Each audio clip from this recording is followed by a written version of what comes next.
Good morning student and welcome to the biology class. Today we will study about the inheritance and variation. Students, आप इन photographs में मौजूद persons की आंखें देखिए तो आपको दिखेगा कि पेरेंट्स और ऑफस्प्रिंग्स के आंखें सिमिलर है। अब इस दूसरे फोटोग्राफ्स को देखें। इसमें बच्चे के बाल ब्राउन है जबकि मदर और फादर के बाल ब्लैक है। आप इस सिमिलरिटीज़ और डिससिमिलरिटीज़ को क्या कहेंगे? तो इसका जवाब है कि जेनेटिक्स। पेरेंट्स और ऑफस्प्रिंग में जो सिमिलरिटीज़ और डिससिमिलरिटीज़ होती है उसकी स्टडी को जेनेटिक्स कहा जाता है। Genetics means study of heredity and variation. Heredity means similarities and variation means difference between the parents and offspring. Inheritance is the process of passing of character from parents to the offspring. And variation means degree by which an offspring is differ from his parent. दुनिया में सबसे पहले genetics यानी heredity और variation के बारे में Mendel ने बताया, लिहाजा इसी बुनियाद पर मेंडल्स को फादर ऑफ जेनेटिक्स कहा जाता है। मेंडल ने लगातार 10 साल तक यानी 1856 से 1866 तक पी प्लांट पर मुख्तलिफ रिसर्च किए, हाइब्रिडाइजेशन किए और कुछ लॉज और प्रिंसिपल्स प्रपोज किए।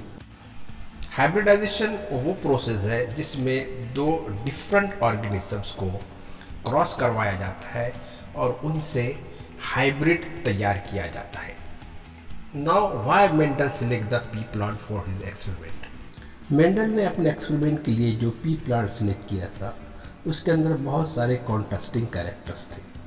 For example, height of the plant, colour of the pod and shape of the seed. इसके अलावा पी प्लांट्स में सेल्फ पॉलिनेशन और क्रॉस पॉलिनेशन पाया जाता है। इसके अलावा सेल्फ पॉलिनेशन और क्रॉस पॉलिनेशन आर्टिफिशियल तरीके से भी कराया जा सकता है। पी प्लांट्स का लाइफ स्पैन छोटा होता है जिसकी वजह से कम टाइम में ज़्यादा जनरेशन की स्टडी हम कर सकते हैं। मेंडल ने सबसे पहले बायोलॉजी में स्टैटिस्टिकली डेटा को अप्लाइड किया था। मेंडल ने अपने एक्सपेरिमेंट के लिए पी प्लांट के 7 कॉन्ट्रास्टिंग कैरेक्टर को सिलेक्ट किया था जो क्रॉस पॉलिनेशन या हाइब्रिडाइजेशन के लिए बेनिफिशियल होते हैं। मेंडल ने पी प्लांट के जो 7 कॉन्ट्रास्टिंग कैरेक्टर्स सिलेक्ट किए थे उसमें कुछ डोमिनेंट कैरेक्टर थे और कुछ recessive characters. For example, seed shape round और रिंकल्ड, सीड कलर येलो और ग्रीन, पोट कलर ग्रीन और येलो, स्टेम हाइट टॉल और ड्वार्फ। इस तरह से मेंडल ने ट्रू ब्रीडिंग लाइन की जो प्रिंसिपल फॉलो किए थे वो उसके लिए और बाद में आने वाले तमाम साइंसदानों के लिए फ़ायदेमंद साबित हुई। मेंडल ने अपने एक्सपेरिमेंट के लिए जो सैंपल साइज सिलेक्ट किया था और उसके जो रिजल्ट मिले थे ये काफ़ी क्रेडिबल थे। मेंडल ने अपने एक्सपेरिमेंट पी प्लांट के कई जनरेशन तक के कंटिन्यू किए और उसके तमाम रिजल्ट्स को जमा करके उसका स्टैटिस्टिकल डाटा तैयार किया जो मेंडल्स के रूल्स बनाने के लिए काफ़ी फ़ायदेमंद साबित हुए। फाइनली 20वीं सदी के आखिर में मेंडल्स के लॉज को रीडिस्कवर किया गया और उसे फादर ऑफ जेनेटिक्स का खिताब दिया गया। मेंडल के कानून की रीडिस्कवरी बाद में जेनेटिक्स के लिए काफ़ी फ़ायदेमंद साबित हुई। आइए हम जेनेटिक्स में यूज्ड होने वाली डिफरेंट टर्मिनोलॉजीज की स्टडी करते हैं। First of all, chromosome. Chromosome is the genetic material of organism. It is made by DNA and the segment of the DNA is called as gene or factors. Gene is the unit of heredity. Allele is the alternative forms of the genes located at the specific position on the specific chromosome.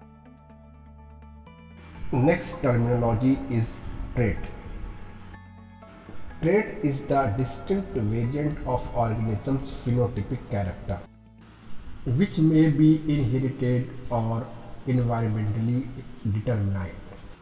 For example, color of petal is character, while the color pink color, white color or purple color is the trait of. Next is genotype.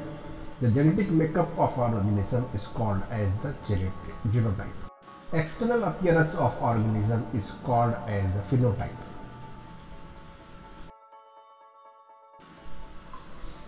Every organism possesses two alleles for each character. If both alleles for a particular character are identical, these are called as homozygous and organism is called as homozygote. If the both alleles for the particular characters are contrasting or differ, these are called as heterozygous and individual is called as heterozygote. In heterozygous conditions, only dominant allele can express its character while other gene cannot express itself. The gene which expresses its character in F1 generation is called as the dominant gene, while the gene which cannot express it in F1 generation is called as the recessive gene. The first generation, which is obtained after the parental cross, is called as the F1 generation or first filial generation. Next one is the F2 generation. The generation which is obtained after the selfing of F1 generation is called as the F2 generation or second filial generation. The fertilization of the male and female gametes of the same organism or individual is called as the self-fertilization. A study of inheritance of one pair of contrasting character is called as monohybrid cross. For example, the cross between the tall and dwarf plant is called as monohybrid cross. A study of inheritance of two pair of contrasting character is called as the dihybrid cross. For example, cross between rounded yellow color seed with wrinkled green color seed. Organisms के genotype मालूम करने के लिए कि whether it is the homozygous dominant, heterozygous dominant or homozygous recessive, test cross and back cross is performed. The crossing between the F1 generation with its any parents is called as the back cross. Test cross means the crossing between the F1 generation with its recessive homozygous parents. It is performed to know the genotype of organism. Now thank you student. अगर आपको ये video पसंद आया तो इसे like करें, share करें और सब्सक्राइब भी करें और कमेंट्स करें. Thank you.